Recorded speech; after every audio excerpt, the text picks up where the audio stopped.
Well, hello everyone. I think we're live now. I see we have quite a crowd here already. People from India, Canada, France, US, Denmark, Spain, Italy, Germany, Netherlands, Chile, Israel. People from all over the place. It's great to see so many people here today. My name is Eric Abbott. I am the Global Technical Advisor for LalBrew Brewing. And today I'm really happy to speak with everybody and to welcome you all here for a discussion about our newest yeast strain in the LalBrew portfolio, LalBrew Farmhouse. LalBrew Farmhouse is a non-diastatic Saison-Style yeast that we'll be presenting to you today. We're going to have some presentations today from members of Renaissance Biosciences, Jessica Swanson and Zachari Turgeon, as well as a presentation from Florian Antoine in France, who will talk about some of the field trials that we've done with this strain and some technical data related to its performance in commercial breweries. So we're going to have, I'll give you an introduction to the strain itself. We'll move on to the more technical presentations, and at the end, we will have a Q&A period. You'll have the opportunity to ask questions and get answers from everyone here. I would encourage you to write your questions in the Ask a Question box at the bottom. We won't answer them during the presentation, but we will come back to them at the end. So please write the questions as soon as they come to mind, and we will get to them. So yes, I am extremely excited to present LalBrew Farmhouse. This is the first commercial yeast produced by selective breeding in the lab. It's a first in many ways. First brewing yeast using patented low sulfur technology, as well as the first dry STA1 negative Saison strain.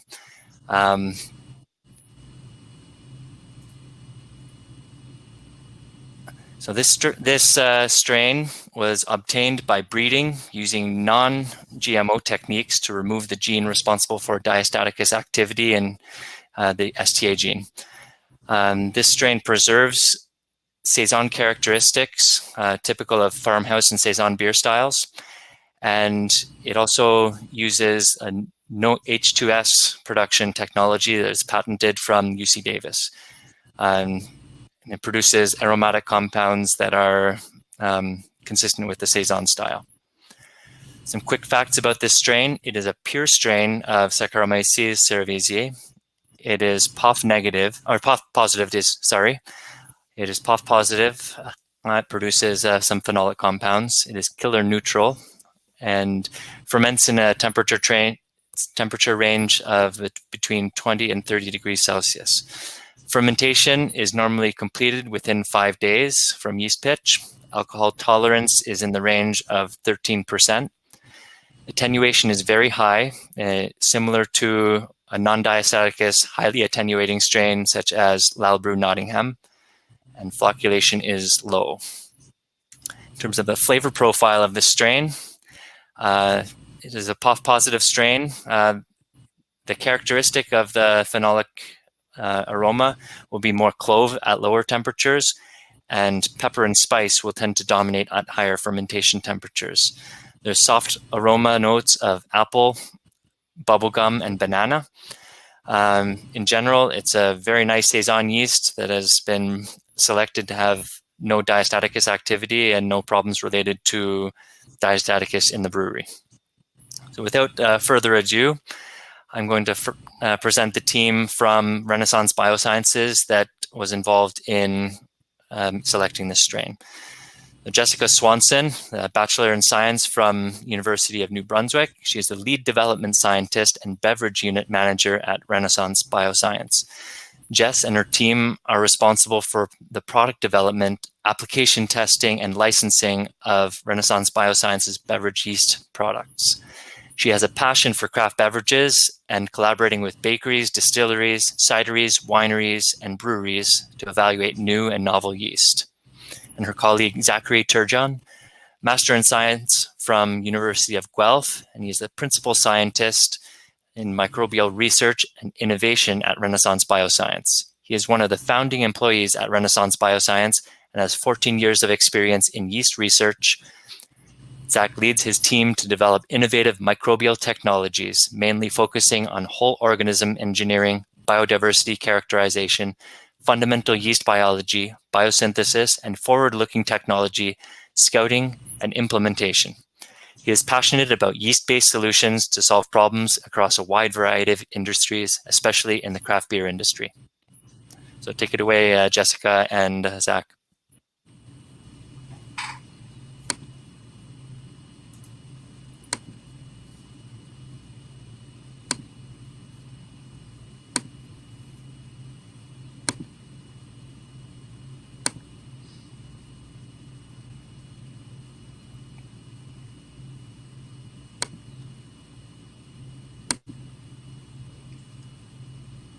Okay, good morning and afternoon and evening, everyone, depending on where you are. We're really excited to be here with Lallemont to tell you guys about the farmhouse strain and how it is that we developed it. We will briefly go over who Renaissance Bioscience is and how we use selective breeding to create innovative brewer's yeast and how this is different from other methods such as genetic engineering. We'll also go over how the farmhouse strain is made and some of its key characteristics will be described. So Renaissance Bioscience is a small life science company located in Vancouver, British Columbia. We focus on developing yeast-based solutions for a variety of different industries, such as food and beverage, agriculture, as well as pharma. For alcoholic beverages, we have recently licensed out our entire portfolio of non-GMO wine, cider, seltzer, and now craft beer strains to Lallemont, who will be manufacturing and distributing them to global markets. So we'll get right into how it is we breed yeast. You have no doubt heard about breeding in both plants and animals. There's a lot of examples out there, such as like all the different breeds of dogs and all the different breeds of animals and used in agriculture. One example that may be more familiar to brewers would be the breeding of hops to develop new varieties with novel and interesting characteristics for brewers. Through the selective breeding of hops, one can increase things like yield, pest resistance, flavor, and aroma. But this is a very slow process because the plant only reproduces once per season and can take several years to develop new varieties. One of the examples that I like to give to describe the power of selective breeding is in the plant species called Brassica oleracea. If you look at the wild type plant shown at the top, it doesn't look very appealing. It just looks like a common plant, doesn't look particularly edible. But through decades and even centuries of selective breeding for specific traits such as the selection of terminal buds, lateral buds, larger stems, larger leaves, production of flowers, you can get a whole bunch of different varieties such as cabbage, Brussels sprout, kale, broccoli, and cauliflower. This is the power of selective breeding. You can think of all of these different varieties of the plant as different strains of the same species of plant. This is natural evolution and selection, which yields specialization. When it comes to yeast, the process is essentially the same, except that it occurs at a microscopic level. And since yeast has such a short generation time, this can be done relatively fast. Through selective breeding, one can develop a novel strain in as short as 6 to 12 months. Through yeast breeding, one can develop and select for a number of traits beneficial to brewers, such as things like modifying attenuation, flocculation, fermentation kinetics, new and exciting flavors and aromas, increasing stress profile, reducing sulfur and other off aromas, increasing and widening temperature profiles, reduction of VDKs, and interesting things like increasing enzyme activities for certain enzymes which can accentuate hops. Think of the difference between different strains of brewer's yeast, for example, a Saison strain versus an American strain, or the difference between wine yeast, sake yeast, or brewer's yeast, or baker's yeast. They may all look the same under the microscope, but they have been selected for highly specialized metabolic activities, which enable them to be used for different applications. I'm just going to tell you a little bit about how yeast breeding is done in the lab and how it is performed. So, as most of you guys probably know, yeast reproduces in one of two ways, either asexually through budding, which they produce identical copies of themselves. This is what occurs during propagation step, as well as in the early stages of fermentation. This is beneficial when you want to produce yeast that are very consistent and will perform the same as the last generation, such as during repitching. Or yeast can reproduce sexually, which allows two individuals to exchange genetic material to produce hybrids, which have inherited half their DNA from each of the two parents, much like in other types of organisms. Through this process, we can exploit natural genetic diversity, which is produced by sexual recombination. Brewers have been selecting for consistent fermentation performance in yeast over decades, even centuries in some cases, by selecting for strains that give consistent results over many repitches. And this has led a lot of brewers' strains to lose the ability to reproduce sexually, as it's not selected for. A lot of brewers' yeast tend to be tetraploid as well. That is, they have 4 copies of each chromosome instead of the typical 2 copies, in which usually impairs the ability of these strains to reproduce sexually. All of these features make breeding brewers' yeast extremely challenging, which is why so far very few strains have been made and commercialized in this manner. In other industries, such as winemaking, wine strains are very easy to breed, and as a result, selective breeding has been used to develop new wine strains for several decades now. So without going into too much detail, I'll just give you a little bit of background about how it is we get yeast to do this. And the way we do this is usually through forming spores. When yeast are in a stressful environment, some strains can undergo sporulation. The resulting spores are highly resistant to stress and allow the yeast to survive in harsh conditions. Spores are made when the cell undergoes meiosis, during which the cell's chromosomes are doubled, and each pair of chromosomes is shuffled together in a process called sexual recombination. Each spore then inherits a single set of these newly recombined chromosomes, resulting in a new combination of genes from the original parental cell. This is the same process which occurs when sperm and egg cells are made, say, in mammals. This is how sexual reproduction can generate so much natural diversity. Sex is the ultimate generator of diversity and why virtually all complex life forms use it. When coupled with selection, the fittest individuals can be identified and moved forward. So the way we do this in the microscope is we selectively breed yeast using a specialized microscope called a micromanipulator, which is simply a microscope with a very small needle attached to it. This allows individual cells or spores to be picked up and moved around, and you can move these next to each other. So yeast have 2 different mating types called A and alpha. Think of them as sexes such as male and female. If 2 cells of opposite mating type happen to be next to each other, they can detect mating pheromones produced by the opposite mating type, and this triggers the cells to begin the process of hybridization. So these images shown here were taken on our micromanipulator, and they show the time progress of this happening. So these were taken in real time. The first step is detecting a cell of opposite mating type. Once detected, the cells begin to grow towards each other in a process called schmooing. Once the cell walls are in contact, the cells start to fuse together. Then the nuclei fuse, allowing the genetic material from each cell to be combined. And the result is a hybrid cell, which can then be isolated using the micromanipulator. And we observe this process in real time, as you can see from these images. The last 4 images were taken of the same exact spore pair, just taken over the course of several hours. So before going into how breeding was used to make the farmhouse strain, I want to briefly go over some other methodologies that are commonly used in the development of new yeast strains to highlight how these are different from selective breeding. So first, there is genetic engineering. This is by far the most powerful of the methodologies. This technology has the potential to create interesting strains which cannot be made using the other technologies, such as the non-GMO techniques. In genetic engineering, DNA is manipulated outside of the cell.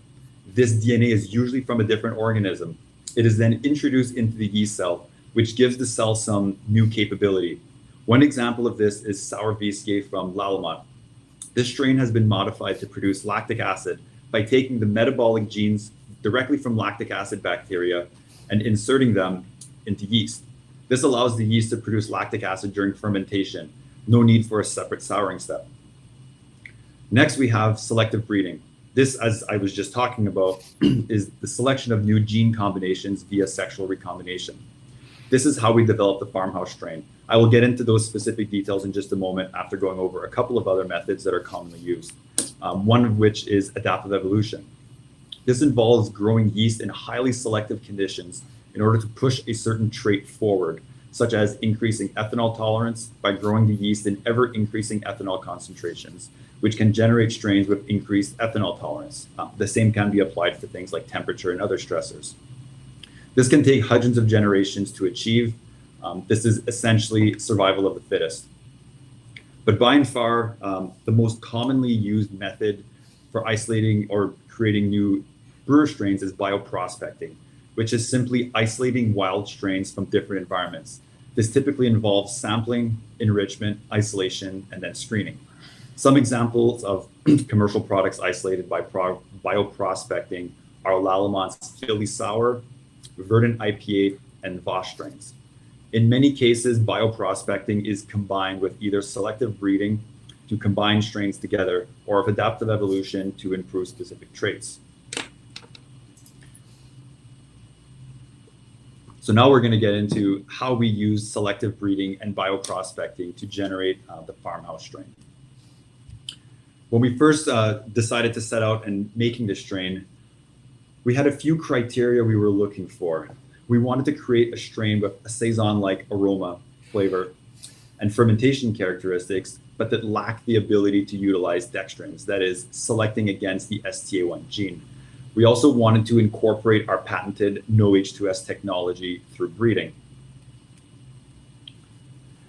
At Renaissance Bioscience, we have a huge collection of strains, many of which were isolated through bioprospecting. We have created in-house bioprospecting kits for all of our staff to use to isolate strains from all over British Columbia.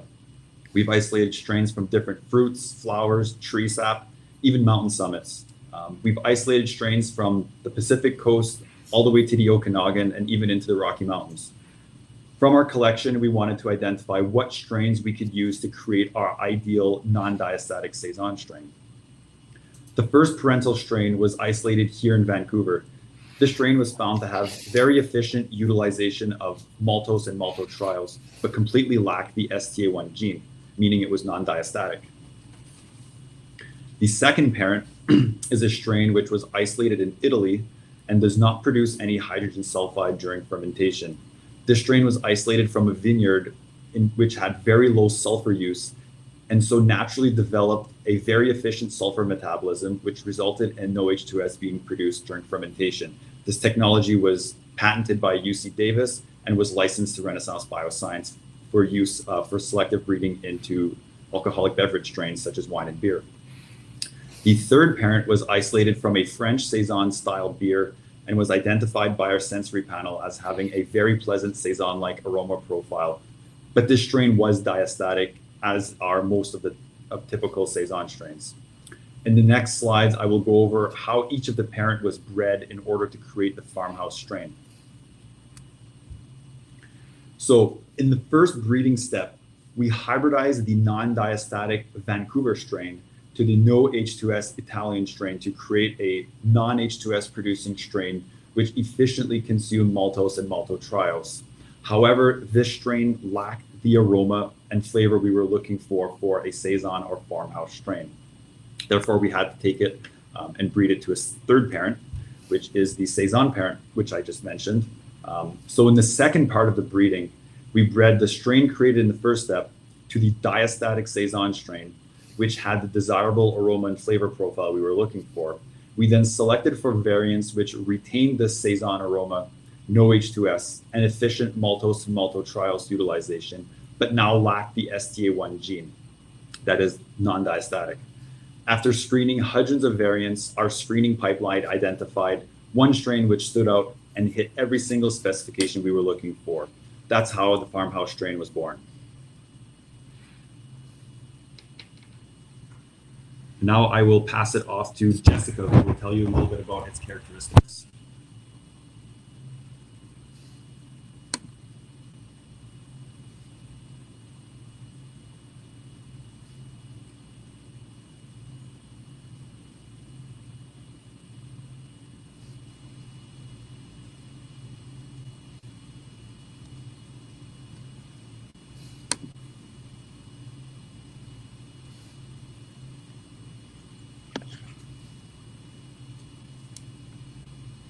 Okay, I'm just sharing my screen.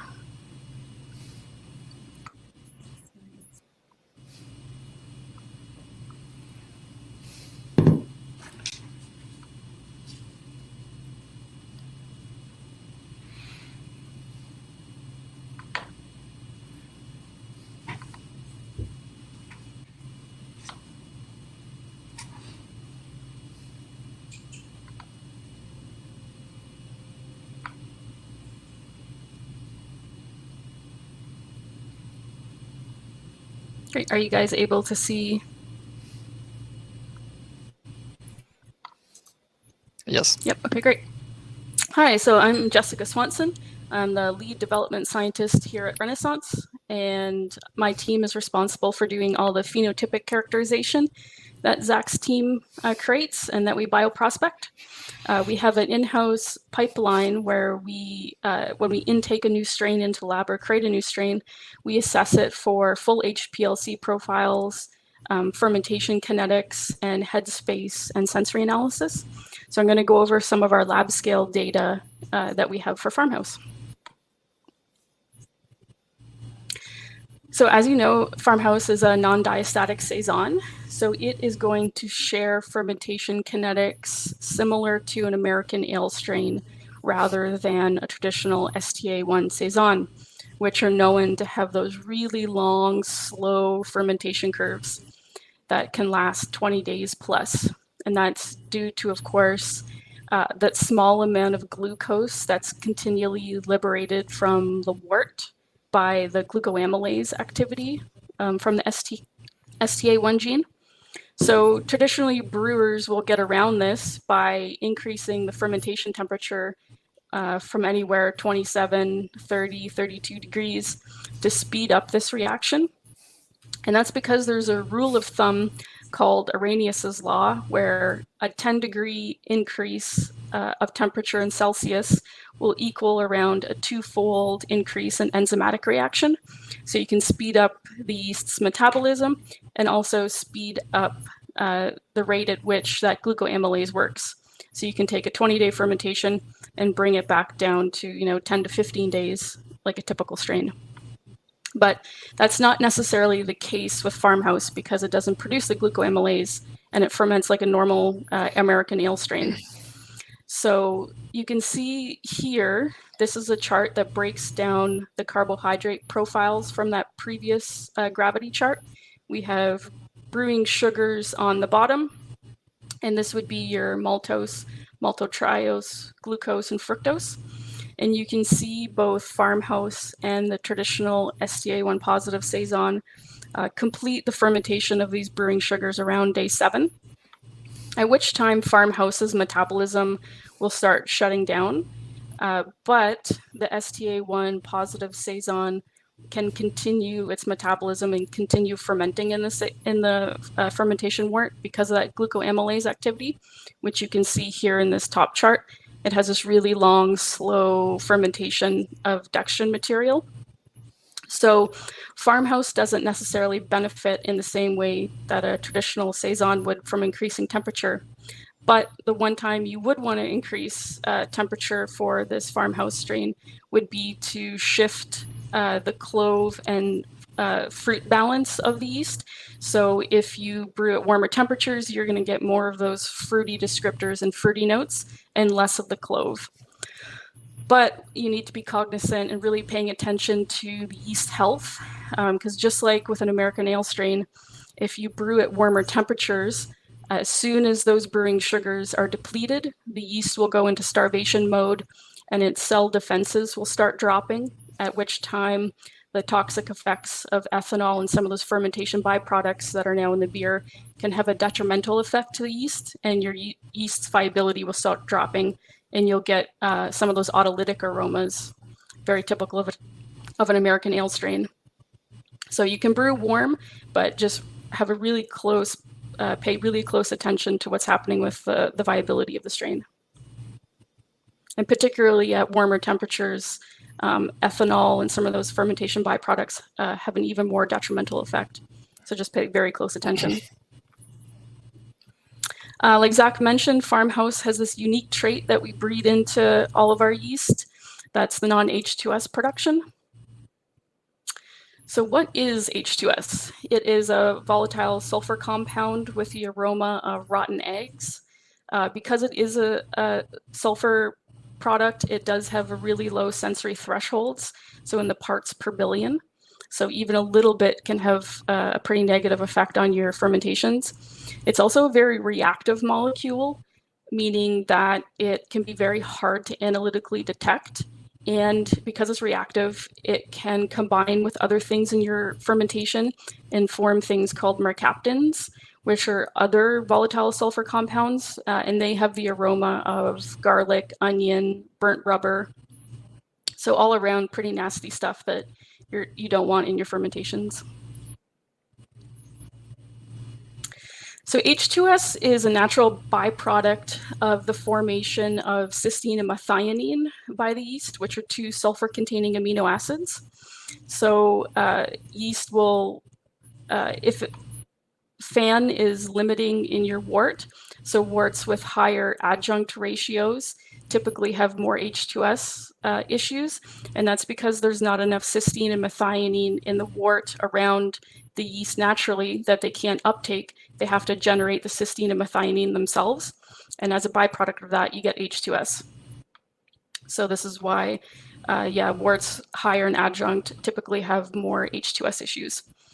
Our yeast is unique in that it has a small mutation right at the catalytic site where H2S is produced, right here at this MET10 site. And it's a 1 nucleotide difference that creates a change in the amino acid that's coded at that site. So in a wild type yeast, the DNA codes for threonine, which has a neutral charge, whereas with our yeast, that 1 nucleotide difference in the DNA ends up coding a different amino acid called lysine, and this lysine has a positive charge. And because this occurs right at the catalytic site where H2S is produced, this positive charged lysine will actually hold on to the H2S and stop it from exiting the cell. Like Zach had mentioned, it's a bit of an interesting story where this yeast was originally isolated. It was a team of researchers from UC Davis in 2008 that were doing some bioprospecting in Italy, and they came across a vineyard that was known for having very low sulfur usage and low nutrient usage rates. So they did a bunch of bioprospecting, took the yeast back to their lab, and they found this one yeast that didn't produce any H2S. And it turned out that it was a form of natural selection or adaptive evolution because the sulfur environment was very limited where the yeast evolved. It evolved a very efficient sulfur utilization. So basically, any of the sulfur it was able to scavenge from the environment, it brought into the cell, and it wanted to keep it within the cell. So it changed, the threonine to a lysine that had the positive charge so it could hold it all within the cell. Like I had mentioned, all the yeast that we generate in the lab and that we bioprospect from the environment, we put through a pipeline that we analyze all of its HPLC profiles and headspace and aroma profiles. We analyze 19 of the key beer esters and fusel alcohols that are produced, and I'll go over some of these results now. So we did a trial with our standardized wort that we fermented at 3 different temperatures, 21, 24, and 27. So everything was the same in the fermentation, we just varied temperature. And we also used Bell and Abbott yeast for controls. So if you're familiar with these strains from Lallemand, it will give you an idea how Farmhouse compares. So Bell obviously is a diastatic Saison, Abbott being a non-diastatic Belgian strain, and then Farmhouse, obviously the non-diastatic Saison. So you can see Bell produced a fairly consistent level of fusel alcohols all the way from 21 to 27, and it had a very moderate fermentation tempo. So I think it was quite happy fermenting at the warmer temperatures at 27. Abbott produced a lowering amount as you increased temperature. I don't know if it actually produced less, but there was less at the end of the primary fermentation. And some of this loss potentially could be due to this natural scrubbing effect of CO2. Abbott fermented very, very fast because it's known to be a very strong fermenter. And at 27, it was done within 48 hours. So I think just that huge amount of CO2 produced in such a short amount of time may have blew off a small amount of these fusels. And then for farmhouse, we saw a consistent production between 21 and 24. It wasn't until we started increasing temperatures above 24 that you can start seeing more fusel alcohols. And these will contribute towards the perception of fruity descriptors and also your alcohol warmth of the fermentation. Looking at 4-VG or 4-vinyl glycol, this is the compound that contributes the clove aroma to wheat beers and Saison beers. Across the board, all three yeasts produce a pretty consistent level for all three temperatures, with a bit of a dip at 27 degrees, but for the most part, a fairly consistent level across the board. Esters is where we saw the largest influence for temperature for farmhouse. So starting with Bell, again, similar to fusel alcohols, it produced a pretty consistent level of all three temperatures and had that moderate fermentation tempo, just kind of showing it was quite happy to be fermenting at 27 degrees.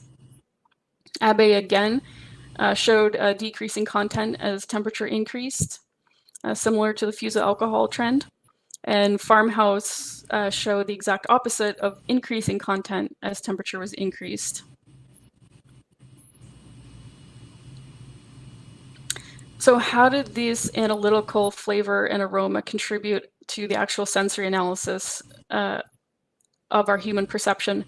So we ran all these beers through our in-house sensory panel. And we kind of saw the rule of thumb for brewers is if you want to increase clove aroma of your beer, you ferment at cooler temperatures.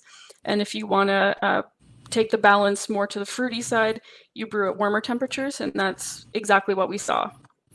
So at cooler temperatures, we had more clove descriptors and clove scores were higher. But as you increase temperatures, the clove scores pretty dramatically dropped off and more of the banana and fruity descriptors and scores increased. So this wasn't necessarily because the yeast was producing less of that 4-VG. It actually produced a reasonably consistent amount of 4-VG at all four temperatures, but the difference was the higher level of esters that were produced in the beer. And fusel alcohols. And we think that it's just this enhanced level of esters and fusels that are masking the clove aroma. So it's not necessarily that it makes less, it's just that it makes more esters which mask that clove.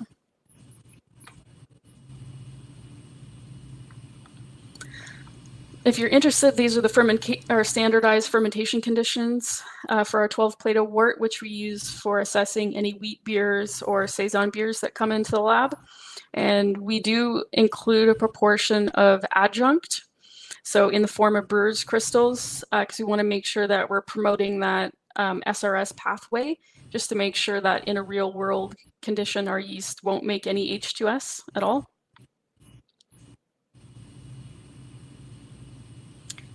Thank you very much. And we included our email addresses here. If you would like to reach out to us after the fact, if you think of any questions, feel free to reach out.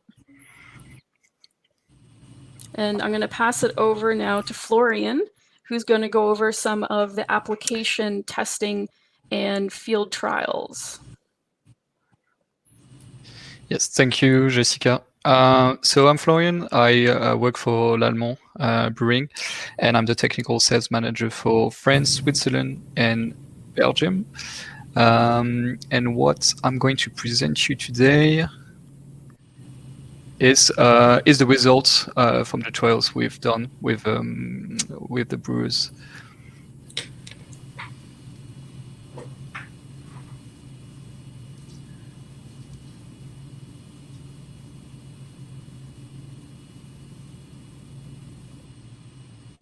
All right, so let me just share my screen.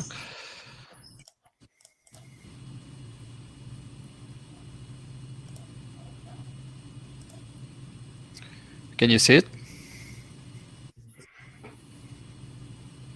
Yes, looks good. Good, thank you. All right, so the results I'm going to show you today is from 15 different brews, from different breweries, each time from different countries also. And what I'm going to show you is how you could be inspired by those brews to create the beers you want and to adapt the conditions to get the aromas, the flavors you want. But first of all, we, l'Allemand, we wanted to thank all the brewers that participate in those trials and communicated their data. It has not been an easy year, let's say. And it was really much appreciated that you take the time to perform those trials, overlapping your production needs, which can be very important at the moment since everything is reopening. So thanks a lot for that first. Quick note on methodology for those trials. So we basically, well, every local manager asked some brewers to perform those trials with this yeast, this dry yeast, and all the measurements, all the sensory details, the notes, they were provided by the brewers themselves, and they were free to do what they wanted to. So here is the rough table of all the results. So it's quite heavy. I'm going to guide you in this and underline what you should understand and what you should get from this. So first of all, it's quite well. It gives us expected results from the details we had so far from the yeast. If you look at the attenuation under normal conditions, regular brews, it's about 80%. So it's quite what we could expect from a yeast that does consume malted trials, but does not consume the dextrins. So it's quite similar to what you would have with Nottingham. The flocculation was perceived as being between low and medium. The pH, the final pH of the product, was about 4.2 for most brews under normal conditions. So I would say on the lower range of what we could get from an ale yeast. Also, the fermentation time, it was between 5 and 6 days in most cases. So what we expected to. And as you can see, to get you inspired, some brewers, they decided to add some adjuncts, for example, enzymes, since they already knew that the attenuation rate was 80%. They decided to put some enzymes to get to higher attenuations. Other ingredients, of course, can be put in. We got one brew with Abaticus in one of the batch, so it was a double batch brew, the T8. So one was normally fermented, and one had received some of our Helveticus bacteria to get a sour saison, basically. And interesting also on for the T15, they decided to add dextrose to the wort in order again to get a higher attenuation. But I think what interests you, what is going to interest you the most here is the relation between the temperature of fermentation and the aroma profile you are going to get. Okay, so to explain you that, I'm going to focus on a few examples to guide you. So this trial I want to share with you, it's this trial made in Canada. So quite a regular batch, some dry up, and it was fermented, as you can see on the top right corner, between 20 and 23 degrees. Okay. And they had the chance to have a panel, okay, to have a tasting panel, which noted the beer and put some comments on the aromas. Okay, so what they got here was tropical fruits, okay, banana, and some cloviness. All right, and so this is what we mostly got from the beers that were, and from the results that were sent to us, is when you ferment the yeast at its lower range, around 20 degrees, the most common comment we got that it was between a Saison and a Blonde Belge or a Hefeweizen. So somewhere in between, because of the banana, because of the clove. Okay.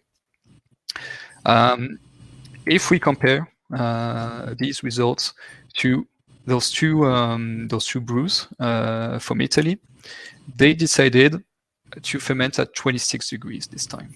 So as you can see for the recipe, something very classical for a Saison, some Pilsner for the first one. For the second one, they added wheat malt and rye as well. You can see the hops really traditional, I would say.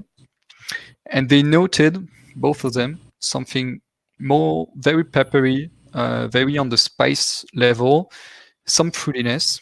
Of course, there was some extra fruitiness on the second beer because they added mango.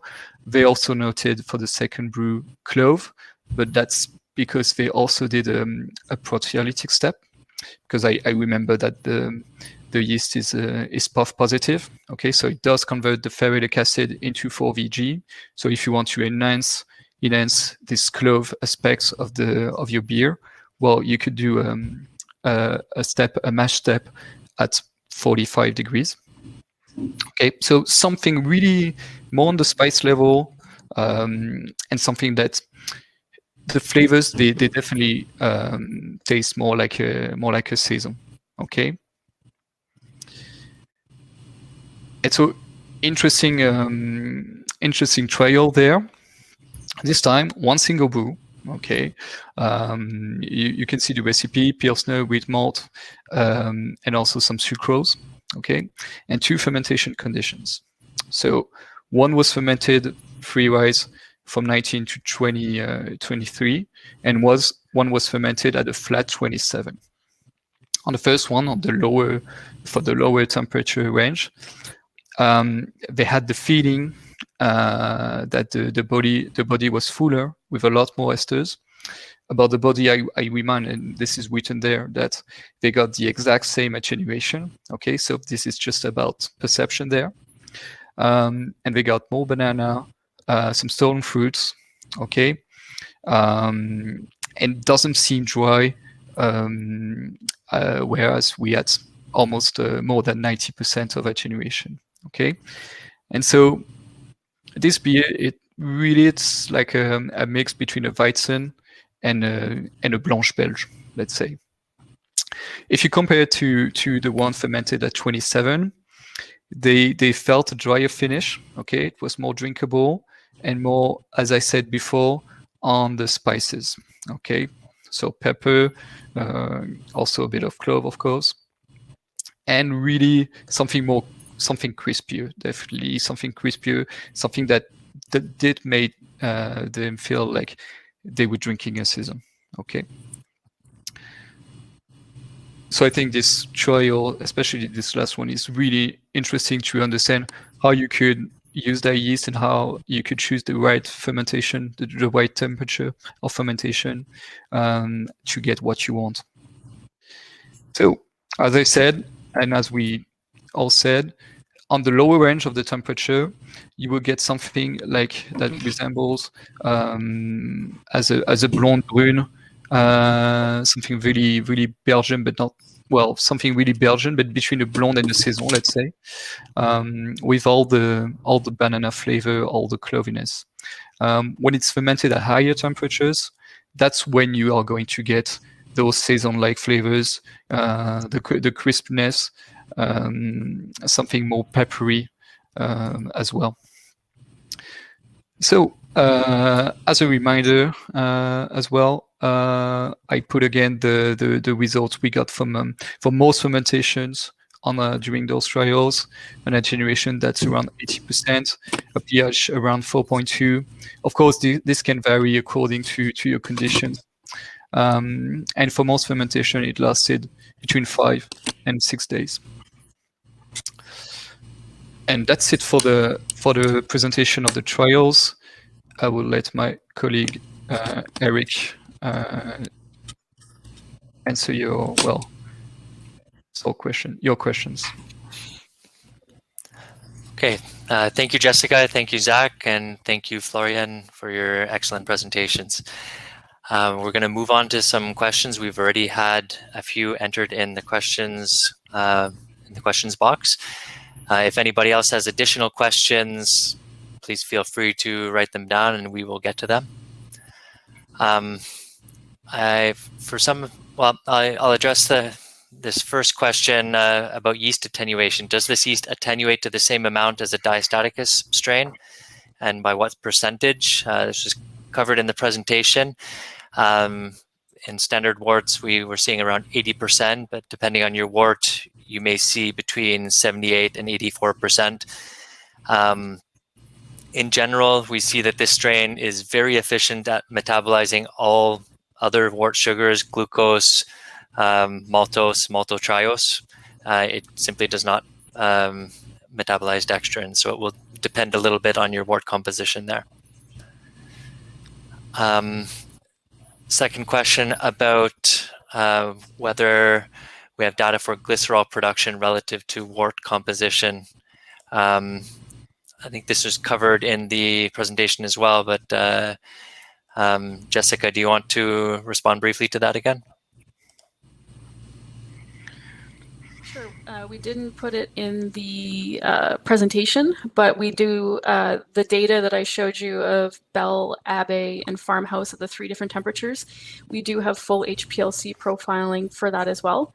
If you want to get my email address or email Lalamon after, I can follow up with that chart as well. I just didn't include it in the presentation. Okay, thank you. Question about whether we are planning to release in the future a version of this strain that has been modified to produce lactic acid. This is something along the lines of GMO technology used to produce our Sourvizier strain, which is currently only available in the US market. It's good to see that there's interest about this possibility. I can't really comment on product pipeline for new strains in the future. I guess I would put this to the Renaissance team, touching a little bit on this question. Do you have any comment about the feasibility of using strains that have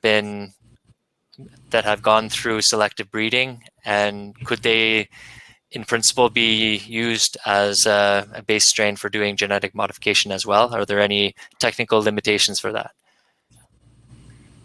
In terms of technical limitations, no. Essentially, in theory, you could put that technology into any strain, whether it be a wild strain, a commercial strain, or something that was selectively bred. That's the power of the genetic engineering technologies. You can literally put it into any yeast strain. So it's completely feasible to be able to do it in this strain. I'd like to say our freezer has over 4,500 plus strains, and there's some pretty weird and wild stuff in there. And like Zach said, as long as it exists, we can breed it, and then we can take it that one step further to put any genes in it. So I know it's basically, if it's the market wants it, we can do it. It's just whether or not, the market wants it. But there's some pretty cool stuff in our freezer right now that I would love to see commercialized. Lots of possibilities for the future. Question about the advantages and disadvantages of selective breeding techniques versus other GMO techniques and other strain development techniques. So with regards to this, you may have signed up for the Lallemont Brewing newsletter. There will be an article coming out in the near future related to this question. So stay tuned for that coming up. But to add a little bit of detail for that, Zach, do you want to respond to that briefly? Sure. I'll stick to the technical advantages and stuff for this. When it comes to genetic engineering, obviously putting in genes from different organisms is a huge advantage that you can't do with selective breeding, because you're limited to just breeding yeast of the same species, which there is a lot of biodiversity out there, but you can't take in genes from, say, bacteria like you could for genetic engineering. But having said that, in order to make a strain with a unique capability through genetic engineering, you need to know a lot about that pathway and how it interacts with the yeast metabolism. A lot of times when you just shove a pathway into yeast, it'll disturb other aspects of its metabolism, and you need to kind of do a lot of work there. So you need to know a lot about it. There are a lot of traits that are interesting for brewers that we have a good understanding of, but we don't fully understand all of the details, which makes genetic engineering a little bit challenging for that.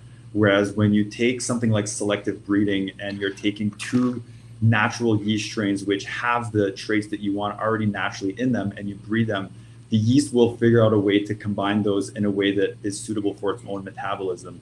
So taking a holistic whole organism approach, usually the yeast will maintain homeostasis in a much better way. Whereas if you're just popping in a gene through genetic engineering, you tend to get some side effects that you didn't otherwise account for, and then you have to figure out what those are and correct for them. Whereas with selective breeding, you can generate literally thousands of variants, and then you can screen all of those thousands of variants for the ones that maintain all of the other pathways that you want, so that it's in check and everything else lines up. Okay, thank you, Zach. Question about the nutrient requirements for the LalBrew Farmhouse strain, if using adjuncts other than barley as the sugar source.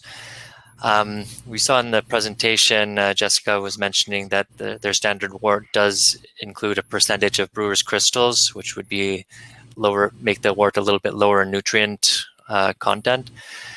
But Florian, I was wondering if you could respond specifically to whether the trials used any degree of adjuncts and how that may have affected fermentation performance. Yep. So most of the trials, they don't have a percentage of adjuncts that's above a certain threshold. So you don't actually have, in most cases, to add adjuncts. It could help you prevent some fermentation issues, as any other yeast. I would say there is nothing different about the nutrient requirements that differs from any other ale yeast. I think I saw one of the trials used 8 grams per liter of sucrose, and it seemed to have very good results. Yes. In general, I don't think that we've pushed the limits of nutrient requirements for the strain and the characterization, but we don't have any particular reason to think that it has very high nutrient requirements. Zach and Jessica, do you have any comment related to the characterization of nutrition requirements for the farmhouse, or even related to the parent strains that were used for developing this strain? I can address the characterization. So if anything, our yeast will handle lower nutrient environments a little better, because it's not going to produce H2S like a typical strain would. We designed that standard 12 Plato wort that has the brewing adjunct. We designed it to have a similar profile to a macro lager, which I'm sure, as you know, they use as little malt as possible to try and maximize cost efficiency. So it has a similar nitrogen to sugar ratio that you'd see in a big mass-produced lager. And that's what we use for screening all of our yeast, just to make sure that when it goes into an actual brewing environment, that it won't produce any H2S. And I can give you the exact numbers if you want to follow up with my email address. I can give you the exact ratio that we use. I think it's 18 milligrams of nitrogen per Plato. It could be wrong, so you might want to follow up with that. Okay, thank you, Jessica. Question about availability of this strain in homebrew format. It will be certainly available in homebrew format. There may be some small delay related to availability on the market, simply because it has to be sold to a distributor first prior to being sold again to the, consumers. Florian, do you have any specific information about availability? For that, you should contact your local representative. So everything is written on our website, allemansbrewing.com. You will find all the retailers, the distributors, depending on where you are, and also who to contact, depending on where you live in. Yeah, but it is being packaged in 11 gram. Oh yeah, it will already. So yeah, there's no significant delays that we expect. A question about how the non-H2S modification of this strain impacts the SSU1 pump. The SSU1 is a SO2 efflux pump, so it is involved in shuttling sulfite out of the yeast cell. I guess Jessica and Zach, do you have any comment about impact on the SSU1 pump, or more generally about sulfur flow? If we're preventing sulfur from being pushed into the H2S pathway, where does the sulfur go? How does the sulfur flow change in this strain? Yeah, it's a great question. There is an impact, but we've mitigated it through secondary mutations that we've identified in that Italian strain. So I'll take back a step. If you were to take our MET10 technology and simply through genetic engineering put it into yeast without changing anything else, you get a significant increase in total SO2 from this efflux pump. However, we do it through breeding. We've identified secondary mutations and other effectors in that pathway which suppress that activity. So you don't actually get an increase in TSO2 because we've selected against that. These mutations were identified through a QTL project that we've done, and they're bred into all of our strains to prevent this TSO2 from going up. So in all of our H2S preventing technology in the beer and including the wine, we've bred those additional mutations into the strains that prevent that from happening. So we've mitigated that, and the SO2 flux is essentially the same as like a wild type strain. Thank you, Zach. We have data. If you want to reach out as well, I can, from that previous presentation I did with the 3 different temperatures and comparing against Abbé and Bell. If you want to reach out, I can prepare a TSO2 chart for that as well, because it's something that we do track for all of our fermentations. So it's verified to have TSO2 at low levels. And no matter what, we always keep them below 10 ppm, which we know is a regulatory issue for some brewers. Thank you. Question about flocculation level. We report low flocculation for the strain. How does that affect yeast harvesting practices, I guess, for repitching?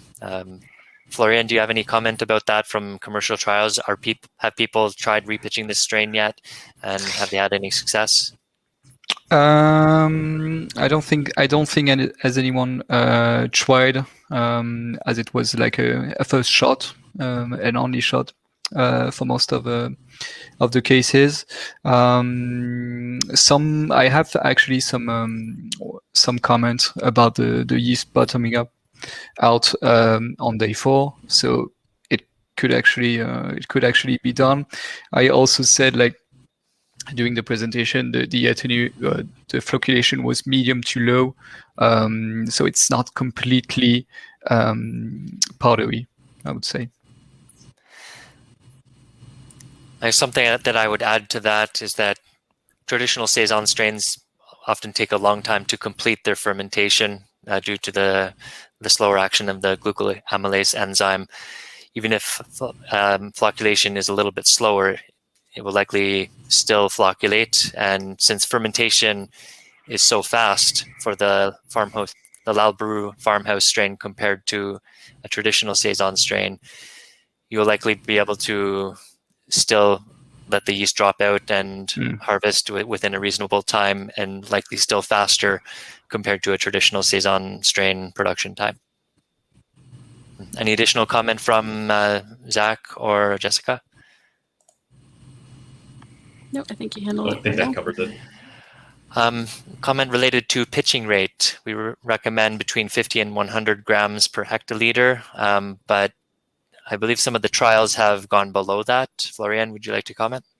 Yes, one example of a trial which had gone to around 0.34 gram per liter, and you could see that the fermentation was much slower. So I would suggest you to take a look at our calculator to get the right pitch rate, so it won't ferment for a longer period of time.